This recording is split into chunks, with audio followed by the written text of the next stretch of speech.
오늘 드디어 요한복음에 나오는 예수님의 7가지 자기 선언 중에서 마지막인 나는 참 포도나무요 라는 말씀을 중심으로 우리 주님의 은혜를 상고하고자 합니다. 그동안에 우리는 예수님께서 자기 선언하신 것 어떤 간단한 명제들이 있었는지 한번 봅시다. 첫 번째로는 나는 생명의 떡이다. 그 다음 나는 세상의 빛이다. 또 생명의 빛이다. 그러셨고 나는 양의 문이다. 그 다음에 나는 선한 목자다. 그리고 나는 부활이요 생명이다. 그리고 지난주에 나는 길이요 진리요 생명이다 라고 말씀을 살펴보았고 오늘은 마지막으로 나는 참 포도나무다 하는 우리 주님의 자기 선언에 대해서 살펴보려고 합니다. 이 말씀은 그렇습니다. 그 14장 마지막에 보면은 이제 우리가 이제 일어서서 가자 하는 그런 말씀으로 끝맺었기 때문에 아마도 겟세마네로 이제 이동하시는 중 혹은 이제 그 말씀 마치고 또 잠시 이어서 하는 예수님의 마지막 설교에 들어있는 내용입니다. 첫 번째 우리 1절 우리 같이 한번 읽어봅시다. 시작. 나는 참 포도나무요 내 아버지는 농부라. 예수님은 참 포도나무이십니다. 특별히 5절에서도 보면 나는 포도나무요 너희는 가지라 이렇게 또 표현을 하시고 있지요. 그래서 예수님은 당신 자신을 포도나무에 비유를 하고 또 농부는 성부 하나님이 농부고 그리고 너희들 성도는 가지이다 그렇게 이야기를 하고 계십니다. 여러분 포도나무의 가치는 어디에 있는 것일까요?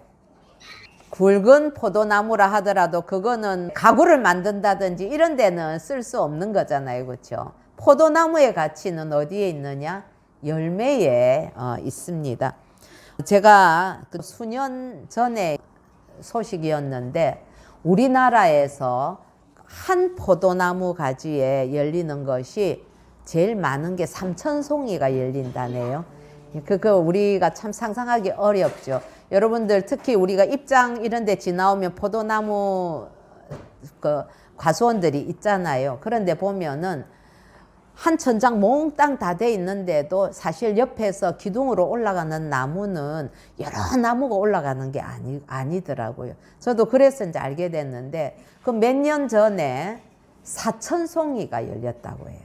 최고 기록이래요. 우리 그 한 나무에서 열리는 것은. 그러니까 포도나무 이거는 가느다란 그 나무에서 가지에 가지를 통해서 그렇게 수많은 열매가 열리는 좀 특별한 그런 과실이다 하는 것을 알 수가 있습니다. 성경에서는 이 포도나무에 대해서 그 팔레스타인에는 대표적인 과실수가 3가지가 있습니다. 하나는 이 포도나무고 그 다음에 성경에 많이 등장하죠. 감람류, 올리브 나무. 그 다음에 또 하나는 무화과. 여러분들 성경에서 무화과 많이 나오죠. 그래서 이게 이제 3가지 중요한 유실수 중에 하나가 바로 포도나무이고 예수님께서 복음서에 이렇게 나타나는 그 설교 중에 비유를 많이 하시는데 그 비유 중에 5개 비유가 포도나무와 관련이 있는 그런 비유입니다. 예수님께서 이 포도나무에 대해서 오늘 말씀하시는 이유는 예수 그리스도의 그 백성들이 이 땅에 있는 동안에 그리스도와 맺고 있는 그 관계를 제시하기 위해서 이 내용을 사용하였습니다. 그래서 포도나무와 가지는 한 몸이고 하나이다 라는 그런 의미이기 때문에 열매 맺고 있는 가지를 갖고 있는 그 포도나무는 살아있는 것이죠. 여러분 그래서 저도 입장 지나갈 때 이렇게 이제 포도밭이 뭐 그닥 이렇게 뭐 다른 사과밭이나 이런 것처럼 크지는 않더라고요. 그렇죠? 그런데도 보면은 그 포도들을 이제 많이 수확을 해서 하는데 그 나무들이 보면 이렇게 그 포도나무는 막 비틀비틀 약간 그 비틀리면서 좀 커가잖아요.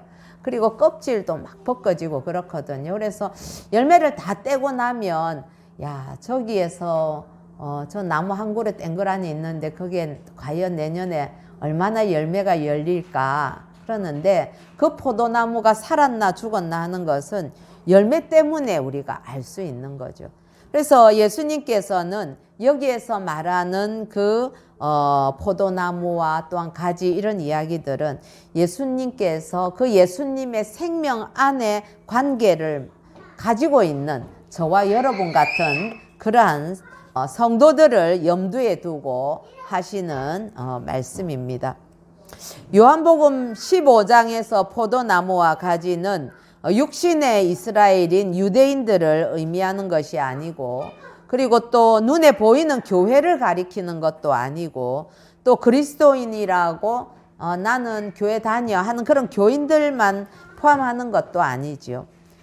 우리가 조금 심각하게 이 포도나무와 가지의 관계에 대해서 우리 스스로에게 물어봐야 되는데, 이 관계는 오직 사망에서 생명으로, 그 생명으로 옮겨진 자들인 성도들만을 포함하는 그런 내용입니다. 그래서 우리가 가지로 있을 때에만, 붙어 있을 때에만 의미가 있는 가지가 되는 거죠. 예. 4,000송이나 한 나무에서 열린다고 하니까 그 가지가 얼마나 많이 뻗어 나가겠습니까? 그죠? 그 줄기가 뻗어서. 그런데 그 중에는 아마 참 잘라내야 될 가지들도 많이 있겠죠. 그러나 잘라냄을 당하지 않고 그냥 그곳에 잘 붙어만 있다면 거기에는 열매가 열리는 놀라운 은혜가 역사를 하는 지점입니다. 구약에서도 이 이스라엘 백성을 여러 곳에서 포도나무에 비유를 하셨습니다. 이사야 5장 1절과 2절에 보면 땅을 파서 돌을 제하고 극상품 포도나무를 심었도다, 이런 표현이 나옵니다. 그러면서 좋은 포도 맺기 바랬더니 들포도를 맺었다. 들포도는 말하자면 제대로 이렇게 가치가 없는 그런 거죠. 그 다음 이사야 5장 7절에도 보면 물은 만군의 여호와의 포도원은 이스라엘이요, 그렇게 얘기했고요. 또 예레미야 2장 21절에도 보면 내가 너를 순전한 참 종자 곧 귀한 포도나무로 심었거늘 내게 대하여 이방 포도나무의 악한 가지가 되면 어찌 됨이냐. 이스라엘을 책망하는 그런 이야기도 이 포도나무와 비교해서 이야기를 합니다. 호세아 10장 1절도 이스라엘은 열매 맺는 무성한 포도나무라, 그렇게 표현을 합니다. 그런데 여기에 있는 표현들을 보게 되면 하나의 어떤 모형으로서 하나님의 나라, 하나님의 백성, 이런 모형으로서의 이스라엘은 실패한 것이구나 하는 걸 알 수가 있습니다. 왜냐하면 이스라엘은 하나님의 뜻을 거슬렀고, 그리고 하나님께서 정하신 그 기준에 도달하지 못했기 때문에 그렇죠. 그래서 여러분, 예수님이 오실 수밖에 없었던 것입니다. 모형인 이스라엘 백성의 그 실패와 타락에 비교해서 예수님께서는 나는 참 포도나무다. 그냥 뒤에는 나는 포도나무고 너는 가지다 해서 이제 이 관계에 집중해서 말씀하시지만은, 너희들이 알고 있던 이스라엘이 포도나무라고 하신 그 하나님의 말씀에 비교한다면 그 이스라엘은 실패했고, 이제 나는 하나님의 백성으로서, 하나님의 나라로서 참된 의미를 가진 진짜인 포도나무다, 그렇게 이야기를 하고 계신 거지요. 그래서 예수님은 하늘의 농부이신 그 하나님 아버지의 모든 기대를 만족시키신 하나의 원형이 되는 것입니다. 그래서 참 포도나무이신 예수님은 가지인 성도들을 통해서 극상품의 열매를 하나님 아버지께 올려드리는 그러한 생명이 풍성한 나무가 되는 것이죠. 두 번째로 우리 하나님 아버지는 농부이십니다. 1절에서 내 아버지는 농부다라고 말씀하시는데, 여기 이 농부라는 단어의 의미는 땅을 경작하는 자, 이런 본래적인 의미가 있고 특히 팔레스타인 지방에서는 포도나무를 손질을 잘하는 부지런한 일꾼 이런 의미를 가지고 있다고 해요. 이 농부가. 그래서 이 말씀은 포도나무 대신 예수님과 그리고 가지인 성도를 누가 주관하느냐 하면 하나님께서 주관하신다 하는 것을 묘사하는 것으로 하나님께서 좋은 가지를 북돋아 주시고 또 열매 맺지 못하는 나쁜 가지를 없애버리는 심판자가 되신다는 것을 암시적으로 보여주는 그런 표현입니다. 그렇습니다.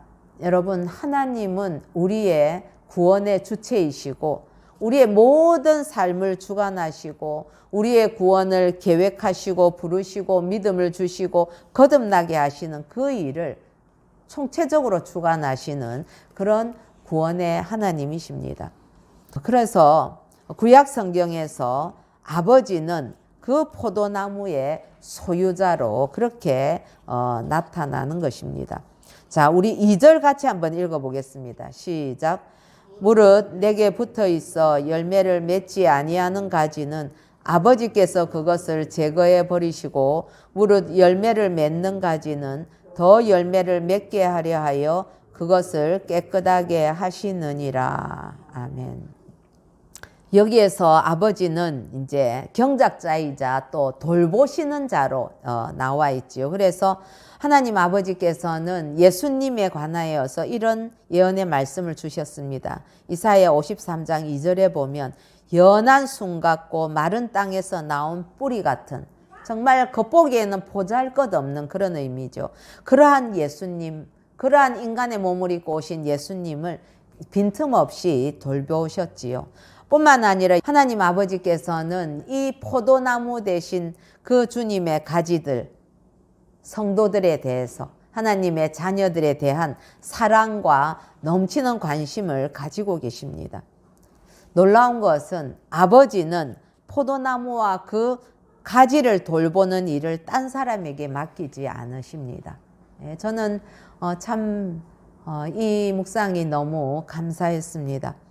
아버지께서 그걸 제해버리시고 또 깨끗하게 가지치기도 해주시고 하는 이런 것이 일꾼을 시켜서 하지 아니하시고 아버지께서 친히 하신다는 것이지요.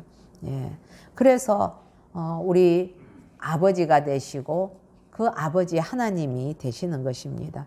사랑하는 성도 여러분, 이 땅에서 우리가 살아가는 동안에 아버지이신 하나님께서 우리를 돌보십니다. 예. 그 사실을 우리가 기억한다면 두려울 것도 없고 무서울 것도 없고 낙심할 일도 없는 것이지요. 지극한 사랑으로 우리를 사랑하시고 그냥 버려두지 아니하시고 우리를 보호하시고 돌보시는 그런 아버지가 계시기 때문에 그렇습니다. 기쁠 때도 하나님 아버지께서 함께 하시고 슬프거나 어려울 때도 하나님께서는 우리를 그냥 혼자 버려두고 떠나지 아니하십니다. 그래서 참 좋으신 아버지 하나님이십니다. 여러분, 기도할 때에 맨 먼저 우리가 하나님 아버지라고 부르면서 잠깐 그 하나님과 아버지와의 그 어떤 그 관계에 있어서의 여백을 한번 맛보시기 바랍니다. 하나님 아버지 하고 그 아버지의 음성을 기다리며 하나님 아버지를 한번 묵상해 보십시오. 예, 그러면 그 아버지가 얼마나 사랑이 넘치고 좋으신 아버지신지 맛볼 수 있을 것입니다. 자, 그렇다면 우리 세 번째 제자들은 무엇인가? 바로 포도나무 가지입니다. 우리 4절과 5절 같이 한번 읽어보십시다. 시작. 내 안에 거하라. 나도 너희 안에 거하리라. 가지가 포도나무에 붙어있지 아니하면 스스로 열매를 맺을 수 없음 같이 너희도 내 안에 있지 아니하면 그러하리라. 나는 포도나무요 너희는 가지라. 그가 내 안에 내가 그 안에 거하면 사람이 열매를 많이 맺나니 나를 떠나서는 너희가 아무것도 할 수 없음이라. 예, 아멘. 포도나무 가지가 원줄기에서 양분과 수액을 공급받는 것처럼 성도는 참 포도나무이신 예수 그리스도로부터 예수님의 그 주님의 살아계신 말씀과 또한 사랑이라는 그 양분과 수액을 공급받는 이 가지와 나무는 매우 이렇게 유기적이고 또 생동하는 그러한 연합 관계에 있다는 것을 이 말씀을 통해서 우리는 알 수가 있습니다. 이러한 유기적인 연합 관계는 육체는 비록 떨어져 있지만은 그리스도의 영이신 보혜사 성령님이 각 성도의 마음속에 내주하셔서 예수님의 그 사랑을 우리에게 공급해 주시고 또 그 말씀을 잘 깨달을 수 있도록 우리에게 깨우쳐 주시고 뿐만 아니라 이 관계는 우리 주님 다시 오실 때까지 유지가 되고 그리고 성도가 예수님께 속한 그러한 삶을 살 수 있는 근거가 되는 것이지요. 여러분들 이 포도나무 그 과수원을 이렇게 생각을 해보면은 끝갈 데 없이 이어지고 있는 그 가지들에 봄이 되면은 다 마른 것 같은 데서도 그 원나무에서 양분과 수분과 뭐 이런 것들이 다 올라오면서 새로운 잎을 피우고 그래서 마침내 열매를 맺는 것 아니겠습니까? 우리와 주님과의 관계가 바로 그런 관계라는 것입니다. 그렇기 때문에 주님과 우리와의 관계는 바로 이 생명적인 연합을 이룰 때에 비로소 풍성한 열매를 맺게 되어 있습니다. 우리가 예수님을 떠나서는 원나무인 예수님을 떠나서는 영적인 생명을 유지할 수가 없지요. 그리고 그렇기 때문에 오직 원래 나무이신 예수님에게 이 가지가 붙어 있어야만 비로소 우리의 영적인 생명도 살 수 있다 하는 것을 우리는 기억해야 될 것입니다. 이런 것이 이 나무와 가지와의 이런 관계는 주님과 우리와의 이 관계가 지속적으로 이어진다 하는 것을 우리에게 가르쳐 주고 있는 표현이기도 합니다. 여러분, 이처럼 우리 주 예수 그리스도는 우리의 생명의 근원이십니다. 믿으십니까? 성도들은 그리스도의 몸인 교회의 지체이고 예수 그리스도는 교회의 머리이십니다. 이것이 바로 성도들의 유기적인 그러한 연합을 설명해 주고 있는 말씀입니다. 긴 그 줄기와 그 가지들이 이어지면서 서로가 서로에게 관계를 가지면서 어떤 줄기에서는 좀 더 큰 것, 어떤 줄기에서는 좀 작은 것, 그러나 골고루 그 생명이 뻗어나가는 곳에는 변함없이 예외 없이 열매가 열린다는 사실을 생각할 때에 우리는 주님 안에서 한 포도원에 속해 있는 그러한 포도송이들이고 그 포도송이들을 내는 가지라는 사실을 기억하십시다. 늘 이렇게 제가 봄이 되면은 참 마음이 특별해지는 것 같아요. 하나님께서 그래서 이 봄을 주셨다는 사실이 저는 참 감사합니다. 그런데 여러분, 아까도 말씀드렸지만 뭐 꼭 포도나무가 아니어도 이제 가을에 잎이 다 떨어지고 나면은 겨울에 이렇게 바람이 막 세게 불 때도 있잖아요. 그렇죠? 그런데도 끝에 아주 가느다란 가지지만 그게 나무에 붙어 있으면 분명하게 봄이 되면 거기서 싹이 나오고 그렇습니다. 그런데 좀 굵은 가지라 할지라도 어떤 때 바람이 확 불거나 할 때 이 나무에서 가지가 턱 불러져서 이제 막 길바닥에 굴러다니지 않습니까? 볼 때는 그 나무 가지 끝에 달려 있는 거나 이거나 별 차이가 없죠. 그러나 봄이 되어 보면 그 안에 어떤 변화가 있는지 알 수 있는 거죠. 그래서 길거리 돌아다니는 가지들은 아무리 튼튼해 보여도 그건 결국은 뭐 불쏘시개나 쓰레기장밖에 못 가지만은 나무에 달려있는 가지는 약해 보여도 그거는 잎을 피우게 되는 것이거든요. 그렇기 때문에 여러분, 그리스도 안에 있는 자나 세상에 있는 자나 겉보기에는 별 차이 없이 보일 겁니다. 그러나 근본적인 차이는 무엇이냐? 그 안에 생명이 있느냐 없느냐 하는 문제이지요. 그래서 줄기에 붙어 있어야만 하고 교회 안에 있어야만 하는 것, 예수 그리스도 안에 철저히 붙어 있어야만 하는 것이 성도의 삶에 있어서는 사활을 거는 문제라는 것입니다. 여러분, 우리가 한 2년 이상 이렇게 다 함께 모여서 예배 드리는 것이 많이 어려워졌지만은, 그럼에도 불구하고 여러분, 우리가 조금이라도 환경이 나아지면 어떻게든 교회에 와서 예배를 드리려고 하잖아요. 집에서 드려도 다 어디에서 들어도 그게 뭐 하나님께서 안 받으시거나 이런 건 아니겠죠. 그러나 교회 공동체라는 것은 여러분, 교회 오면 그래도 보고 인사하고 서로 교제하는 그 교제가 있잖아요.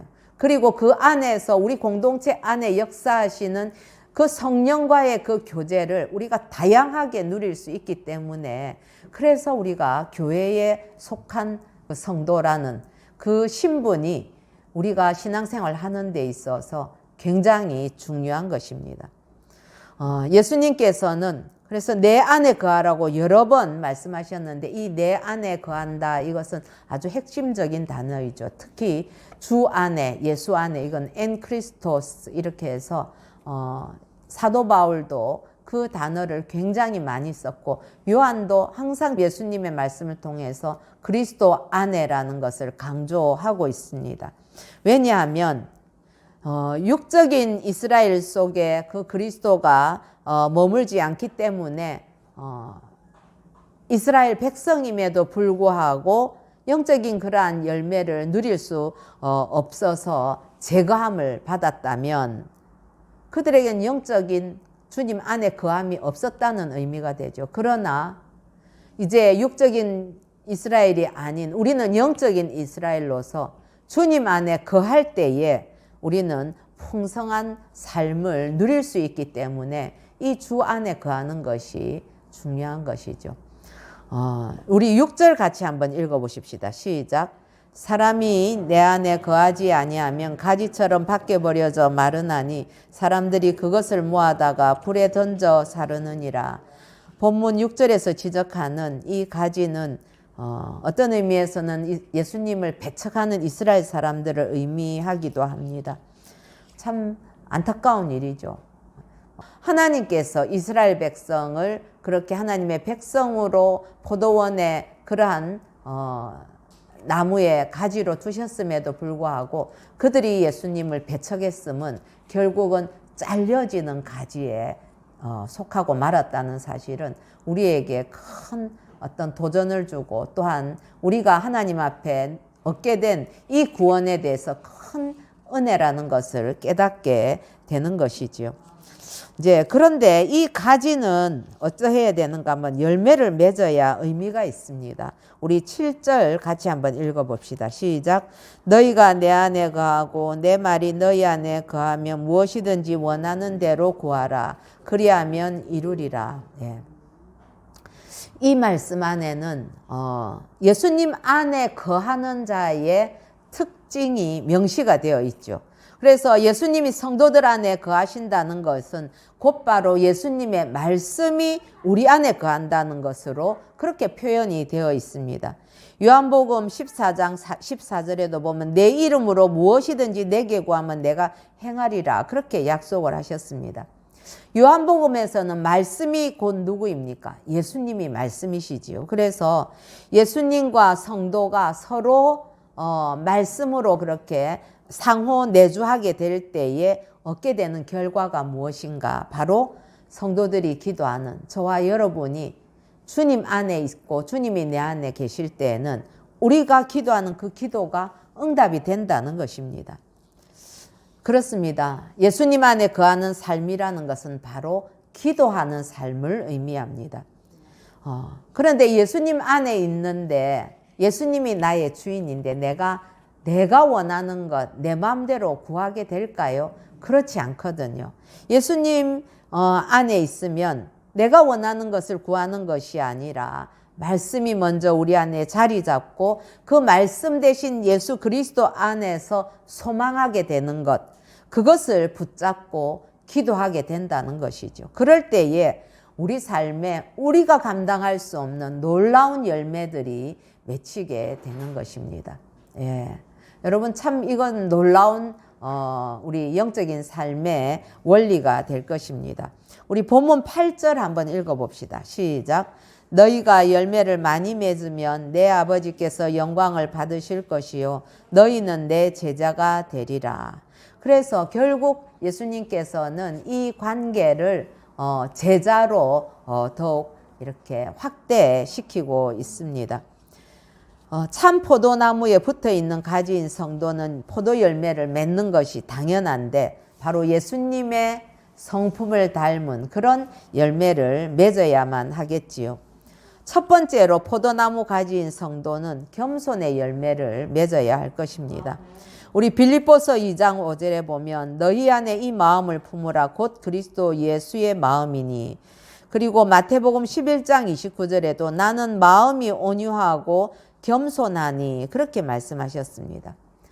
우리 이 말씀하신 예수님은 하나님 아버지께 죽기까지 복종하셨지요. 우리는 하나님을 아버지로 모시고 사는 사람들이기 때문에 우리의 삶 또한 예수님의 삶처럼 철저하게 하나님의 말씀에 순종하는 삶을 살아야 될 것입니다. 그래서 포도나무 가지인 예수님의 제자 성도들은 내 마음대로 내 뜻대로 사는 것이 아니라 아버지 마음대로 아버지 뜻대로 사는 것이 온전한 그리고 튼실한 열매를 많이 맺을 수 있는 그러한 가지로서의 성도가 될 수 있다는 원리입니다. 그게 바로 진정한 겸손함이고 성도가 갖추어야 할 자세지요. 물론 그런 일이 실제적으로는 일어날 수 없는 거지요. 물리적으로 어떤 일인가 하면은 가지가 돼가지고 나는 저 주인 되는 농부의 말도 듣기 싫고 나는 원나무인 예수님 말도 난 듣기 싫어 이러면서 이제 나는 양분을 포기하겠어. 여러분 만약에 그런 일이 있다고 하면 거기에서 어떻게 열매가 열릴 수 있겠습니까? 그거는 거역하는 거죠. 그렇죠? 그러나 밑에서 줄기로 해서 그 원리로 물을 양분을 뽑아 올리는 만큼 그것이 자기 이 가지를 지나가게끔 우리가 순종한다면 그러면 자연적으로 열매를 맺게 되는 것입니다. 두 번째로는 성도는 성령의 열매를 맺어야 합니다. 성령으로 거듭난 사람은 그 속에 성령께서 내주하시지요. 그래서 고린도전서 3장 16절은 너희는 너희가 하나님의 성전인 것과 하나님의 성령이 너희 안에 계시는 것을 알지 못하느냐 그렇게 말씀하시고, 그렇기 때문에 성도는 필연적으로 이 성령의 열매를 맺게 되는데 갈라디아 5장 22, 3절 말씀대로 오직 성령의 열매는 사랑과 희락과 화평과 오래 참음과 자비와 양성과 충성과 온유와 절제니 이 같은 것을 금지할 법이 없다 그렇게 말씀하셨죠. 이 아름다운 성령의 열매들을 예수님께 꼭 붙어있는 성도와 제자들은 풍성하게 맺을 수가 있는 것입니다. 사랑하는 성도 여러분 뿐만 아니라 갈라디아서 6장 8절은 자기 육체를 위하여 심는 자는 육체로부터 썩어질 것을 거두고 성령을 위하여 심는 자는 성령으로부터 영생을 거두리라 라고 말씀하셨습니다. 저와 여러분이 이 아름다운 예수님의 성품인 겸손의 열매 그리고 또 순종하는 그 겸손의 열매와 더불어서 성령의 열매를 풍성히 맺기를 소원합니다. 세 번째로 성도는 전도의 열매를 맺어야 할 것입니다. 하나님은 잃어버린 영혼들이 돌아오기를 기다리고 계시지요. 그리고 그 잃어버린 영혼들이 돌아올 때에 너무나 기뻐하십니다. 하늘 천국 잔치를 베푸신다고 하셨습니다. 그리고 예수님은 잃어버린 그 하나님의 자녀들을 구원하려고 이 땅에 오셨습니다. 그래서 예수님의 최대 관심사는 무엇인가 하면 죄인들이 회개하고 돌아오는 거였습니다. 그래서 예수님의 그 첫 일성이 뭐였습니까? 회개하라 천국이 가까이 왔다라는 것이었습니다. 그렇기 때문에 예수님을 가장 기쁘게 하는 일, 주님을 가장 기쁘게 하는 일은 전도의 열매를 맺을 때에 하나님께서는 너무너무 기뻐하십니다. 예. 물론 우리가 여러 가지로 우리 삶의 도덕적인 부분, 윤리적인 부분 훌륭해야 되겠다. 그것 때문에 주님께서도 물론 그 아름다운 모습을 보고 기뻐하시겠지요. 그러나 여러 가지로 우리가 부족하고 미숙하다 할지라도 하나님 앞에 영혼 구원을 위해서 애타하면서 기도하고 전도하고 인도하고 그렇게 해서 주님께로 데리고 오는 것, 그것만큼 주님께서 기뻐하시는 것은 없을 것입니다. 사랑하는 성도 여러분, 봄이 되었습니다. 전도하기에 더없이 좋은 계절입니다. 예, 이제 오미크론이 3월 되면 어쩌면 우리도 거의 엔데믹으로 들어가면서 자유할 수 있을 시간이 이제 곧 다가오고 있다고 믿고 있습니다.